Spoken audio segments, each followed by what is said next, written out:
Xbox Game Pass gets a new game stealth dropped to the service, and Phil Spencer talks console wars.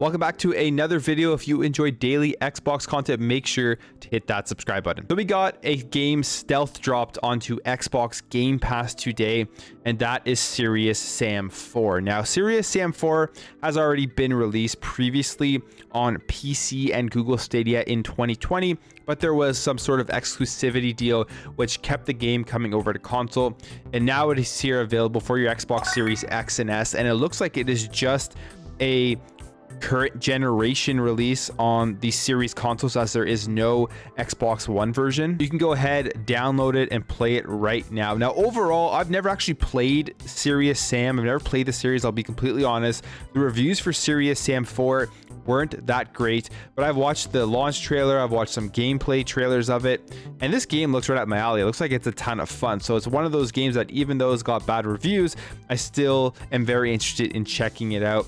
Just looks like super fun, fast-paced action bullet hell style of gameplay with various guns and interesting weapons. So like I said, right up my alley, and it's cool how it's just randomly dropped on Game Pass. There was no big announcement, there was no marketing or lead up to this. They just kind of went, here it is, go download right now on Xbox Game Pass. So yesterday, the reviews for Halo Infinite came out, and it really shined a spotlight, you could say, on just how dumb the console wars are and how people were dismissing this game even though it got great reviews, pretty much saying that the reviews were paid for, or some of the negative points of Halo Infinite that were pointed out in these reviews were used as like fighting points as to why the review scores were too high or why people didn't even want to try it out, which is absolute stupidity, because at the end of the day, if you're going to let fanboyism and console wars get in the way, you're just going to miss out on great experiences. Well, Phil Spencer had an interview and he touched on the console wars thing. So this was an interview with Edge Magazine, and he was asked about it, and he says, I spend zero energy on how do I make other gaming platforms smaller so that Xbox gets bigger. I'm more interested in the growing pie of gaming than I am our slice of pie eating into someone else's.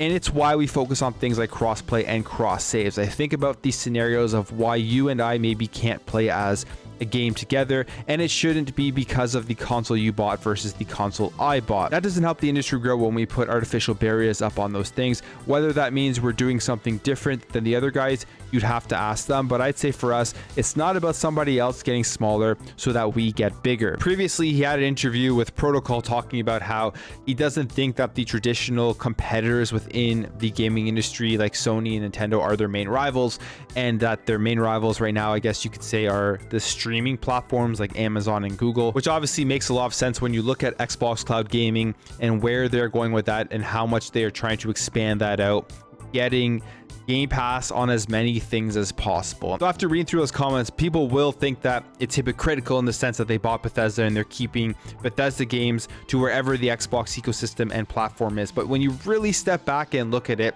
one, they are still a business and they need to compete. So if the other companies are going to play ball with just allowing games to be everywhere on every console, Microsoft still has to take steps to kind of protect the Xbox ecosystem and the Xbox brand. And two, when you look at Xbox compared to the other platform holders out there, it is by far the most consumer friendly, and it allows you to play on multiple devices no matter where you are. So they are doing the best that they can, I would say, in the circumstances of competition and the industry in order to grow gaming to as many people as possible. If you can just pick up your phone, download an app, and then start playing Halo Infinite, start playing AAA games right on your phone without having any big gaming hardware, that alone to me is very telling as the future and the strategy going forward within video games. And we're going to see all these companies follow in these footsteps. We're already seeing it with Sony. They even just put out their Uncharted Legacy Thieves collection kind of announcement thing here, where If you have the PS4 version, you can pay $10 to upgrade to PS5, and then in 2022 it's going to be making its way onto PC. So they are following, and we'll see a lot more of this going forward. But anyways, guys, that's it for me. Let me know what you think about this in the comments below. Let me know about Serious Sam. If you're a Serious Sam fan, have you played Serious Sam 4? Is it worth jumping into? And let me know what you think about Phil Spencer's comments on Console Wars. If you enjoyed this video, make sure to hit that thumbs up button. If you're new here, you like what you saw throughout this video, I'd really appreciate you hitting that subscribe button. Help this channel grow, help grow this community so we can have great conversations in the comments below. Thank you again for watching. Thank you for your support, and I'll catch you in the next video.